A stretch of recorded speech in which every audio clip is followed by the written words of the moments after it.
Morning to all. So இன்றைக்கு நம்ம எதை பத்தி பார்க்க போறோம் அப்படின்னா வந்து லோக்பால். லோக்பால் அப்படிங்கக்கூடிய ஒரு அமைப்பு இருக்குது. ஸோ இந்த அமைப்பு வந்து எதற்காக உருவாக்கப்பட்டது என்றால் இந்திய அளவில், ஸோ முழு இந்தியா அளவில் பார்த்தீங்கன்னா வந்து முக்கியமா பிரதமர், அரசு ஊழியர்கள், ஐஏஎஸ் ஆபீசர்ஸ், இது போன்று எம்பிக்கள், எம்எல்ஏஸ், இவங்க எல்லாரும் வந்து என்னென்ன ஊழல் பண்றாங்க, ஊழல் பண்ணி அது கண்டுபிடிக்கப்பட்டால் அதை கண்டுபிடிப்பது, அவர்களுக்கு சட்டப்படியான தண்டனை அளிப்பது எல்லாமே இந்த லோக்பால் என்ற அமைப்பு தான். ஓகேவா? சோ அந்த லோக்பால் அப்படிங்கிற அமைப்பு பத்தி பார்க்கலாம் வாங்க. சரியா? ஃபர்ஸ்ட் இந்த லோக்பால் மசோதா எப்போ கொண்டு வரப்பட்டது அப்படின்னா இந்தியாவில், இது எதுக்காக கொண்டு வராங்கன்னு பாருங்க. இந்தியாவில் ஊழலுக்கு எதிரான சட்டத்தை கொண்டு வர ஏற்படுத்தப்பட்ட ஒரு மசோதா. சரியா? ஓம்புட்ஸ்மன் அப்படிங்கக்கூடியது ஸ்காண்டினேவியன் கண்ட்ரில உருவாக்கப்பட்ட ஒரு மக்களுக்காக மக்கள் குறைகளை தீர்க்கும் ஒரு மையம், அதாவது குறைகள் மையம் அப்படின்னு சொல்லுவாங்க. ஸோ அதன் அடிப்படையில தான் இந்த லோக்பால் மசோதா கொண்டு வரப்பட்டது. இது ஓம்புட்ஸ்மன் அப்படிங்கிற வேர்டு எங்க இருந்து வந்துச்சுன்னா ஸ்காண்டினேவியன் நாடுகளான நார்வே, ஸ்வீடன், பின்லாந்து பார்த்தீங்களா? ஸோ அந்த ஏரியால இருந்து வந்ததுதான் இந்த ஓம்புட்ஸ்மேன். இந்த ஓம்புட்ஸ்மேன் வந்து ஸ்வீடன் நாட்டில் 1809ஆம் ஆண்டில் அறிமுகப்படுத்தப்பட்டது. லோக்பால் என்ற வார்த்தையை அறிமுகப்படுத்தியவர் எல்எம் சிங்வி. ஓகேவா? தென் மொராஜி தேசாய் தலைமையிலான ஒரு குழு தான் மத்திய அரசுக்கு லோக்பால் வேணும், மாநில அரசுக்கு வந்து லோக் ஆயுக்தா வேணும் அப்படின்னு சொல்லி என்ன பண்ணாங்க, பரிந்துரை செய்தார்கள். தென் லோக்பால் என்பதன் பொருள் என்ன அப்படின்னு பார்த்தீங்கன்னா வந்து மக்கள் காவலன். ஸோ மக்களுடைய சொத்துக்களை யாரும் சூறையாடக்கூடாது. அப்போ வந்து மக்களுக்கு வந்து காவலாக இருப்பது, மக்கள் குறைகளை களைவது, இதுதான் இந்த லோக்பாலுடைய முக்கிய நோக்கம். இது டிசம்பர் 18, 2013 நம்மளுடைய ஃபைனலா தாக்கல் செய்யப்பட்ட மசோதா இது. ஓகேவா? ரைட். தென் லோக்பால் மசோதாவை பார்லிமெண்டில் நிறைவேற்ற முக்கிய காரணமாக இருந்தவர் அண்ணா ஹசாரே. நமக்கு தெரியும், அவர் கூட தான் வந்து அரவிந்த் கெஜ்ரிவால் இருந்தாரு, அண்ணா ஹசாரே. இவங்கெல்லாம் வந்து சேர்ந்து என்ன பண்ணாங்க, இந்த லோக்பால் மசோதா நிறைவேற முக்கியமான காரணமாக இருந்தவர்கள். லோக்பால் இந்தியாவில் அமல்படுத்தப்பட்ட ஆண்டு ஜனவரி 16, 2014. தற்போதைய லோக்பாலுடைய தலைவர் யார் அப்படின்னு பார்த்தீங்கன்னா பினாகி சந்திரகோஸ் அப்படிங்கிறவர் தான் தலைவர். அவர் வந்து நீதிபதி. மேக்சிமம் உச்ச நீதிமன்ற நீதிபதியை தான் என்ன பண்ணுவாங்க, லோக்பால் தலைவராக போடுவாங்க. லோக்பால் மசோதா முதலில் எப்போ அறிமுகப்படுத்தப்பட்டது, தாக்கல் செய்யப்பட்டது அப்படின்னு பார்த்தீங்கன்னா வந்து 1968ஆம் ஆண்டு தாக்கல் செய்யப்பட்டது.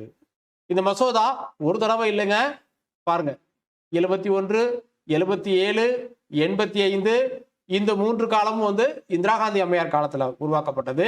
அது இல்லாம 89, தென் 96, 2001, 2005, 2008 இவை அனைத்தும் ஃபெயிலியர். ஓகேவா? கடைசியா 2013ல தாக்கல் பண்ணி இப்ப வச்சிருக்காங்க. பட் அது எந்த அளவுக்கு வந்து ஃபங்க்ஷன் ஆகுது அப்படிங்கிறது வந்து மிகப்பெரிய கொஸ்டின் மார்க் தான். ஓகேவா? தென் இந்த லோக்பால்ல உறுப்பினர்கள் அப்படின்னு சொல்ல போனா யார் யாரெல்லாம் அப்படின்னு பாத்தீங்கன்னா ஒரு தலைவர் இருப்பார், 8 உறுப்பினர்கள் இருப்பாங்க. உறுப்பினர்களில் பாதி பேர் நீதித்துறை சார்ந்தவர்கள், பாதி பேர் எஸ்சி எஸ்டி மற்றும் பிற்படுத்தப்பட்ட வகுப்பினர், மகளிராக இருக்க வேண்டும். ஸோ எல்லாருக்கும் வந்து பிரதிநிதித்துவம் வேணும் அப்படின்னு சொல்லியிருக்காங்க. இதற்கான பதவி காலம் 5 ஆண்டுகள். ஓகேவா? ஸோ இது வந்து 5 ஆண்டுகள். தென் தேர்வு குழு, இந்த உறுப்பினர்களை யார் வந்து தேர்வு செய்யறாங்க அப்படின்னு பார்த்தீங்கன்னா வந்து லோக்பால் தலைவர் மற்றும் உறுப்பினர்களை நியமிப்பார். லோக்பால் தலைவர் தான் உறுப்பினர்களை நியமிப்பார். ஆனால் இவரை வந்து யார் வந்து நியமிக்கிறாங்க அப்படின்னா பிரதமர், மக்களவை தலைவர், அப்போ ஸ்பீக்கர். ஓகேவா? மக்களவை எதிர்கட்சி தலைவர். ஓகேவா? தென் இந்திய தலைமை நீதிபதி நியமனம் செய்யும் உச்ச நீதிமன்ற நீதிபதி. ஸோ அவர் வரலாம், அல்ல அவருக்கு பதில் இன்னொருத்தர் அனுப்பலாம். சரியா? குடியரசுத் தலைவர் நியமனம் செய்யும் சட்ட வல்லுநர். இவர்கள் எல்லாம் சேர்ந்துதான் இந்த லோக்பால் அமைப்பின் தலைவர் தேர்வு செய்யப்படுகிறார். சரியா? தென் முக்கிய கூறுகள் அப்படின்னு சொல்ல போனா இதுல லோக்பால் விசாரணை வரம்பில் பிரதமர் கூட வருவார். பிரதமரை கூட என்ன பண்ணலாம், விசாரிக்கலாம். விசாரணை வரம்புக்குள் அரசு ஊழியர்களில் அனைத்து பிரிவினரும் வருவர். ஒரு ஆண்டுக்கு 10 லட்சத்துக்கு மேல் அந்நிய நாட்டில் உள்ளவர்கள் மூலமாக நன்கொடை பெறுவது லோக்பால் கண்டிப்பா விசாரிக்கும். 10 லட்சத்துக்கு மேல வெளிநாட்டுல இருந்து ஏதாவது நன்கொடை வந்துச்சுன்னா எங்க இருந்து வந்துச்சு அப்படின்னு சொல்லி கேட்பாங்க. லோக்பால் பரிந்துரைக்கும் வழக்குகளை சிபிஐ உள்ளிட்ட புலனாய்வு அமைப்புகள் விசாரிக்கும் போது அதை கண்காணிக்க மேற்பார்வையிட லோக்பாலுக்கு அதிகாரம் உண்டு. இவங்களை வந்து விசாரணை பண்ணி கொடுங்க அப்படின்னு சொல்லுவாங்க. தண்டனை கொடுக்கறது இவங்க, ஆனா இவங்களுக்கு வந்து சப்போர்ட் பண்ணக்கூடிய ஃபேக்டர்ஸும் சிபிஐ இவங்கெல்லாம் என்ன பண்ணுவாங்க, அந்தந்த துறைகள் சார்ந்து எல்லாருமே சப்போர்ட் பண்ணுவாங்க. ஆனா அதையும் போய் சரியா நடைபெறுகிறதா அல்லது அங்கேயும் ஏதாவது ஊழல் நடக்குதா அப்படின்னு சொல்லி பாக்குறது இவங்களுக்கு அந்த அதிகாரம் உண்டு. சரியா? ரைட். லோக்பால் பரிந்துரைக்கும் வழக்குகளை விசாரிக்கும் சிபிஐ அதிகாரிகள் லோக்பால் ஒப்புதல் தந்தால் மட்டுமே பணியிட மாற்றம் செய்ய முடியும். ஓகேவா? சப்போஸ் வந்து ஏதோ ஒரு வழக்குகளை விசாரிக்கிறாங்க, அவங்க வந்து இவங்களுக்கு ஃபேவரா இல்லை அப்படிங்கிற பட்சத்துல வந்து அவங்க என்ன பண்ணுவாங்க, இடம் மாற்றுவாங்க. அதான் வந்து அரசியலினுடைய போக்கு. அந்த மாதிரி சூழ்நிலை வரும்போது லோக்பாலினுடைய அனுமதி இல்லாம இடமாற்றம் செய்ய முடியாது. ஆரம்ப நிலை விசாரணை, புலனாய்வு வழக்கு விசாரணைக்கு கால நிர்ணயம், அதற்காக சிறப்பு நீதிமன்றங்கள் அமைக்க அதிகாரம். ஸோ எது வேணாலும் ஆரம்ப நிலை, புலனாய்வு, சிறப்பு நீதிமன்றம் எல்லா விதமான அதிகாரமும் இந்த லோக்பாலுக்கு வழங்கப்பட்டுள்ளது.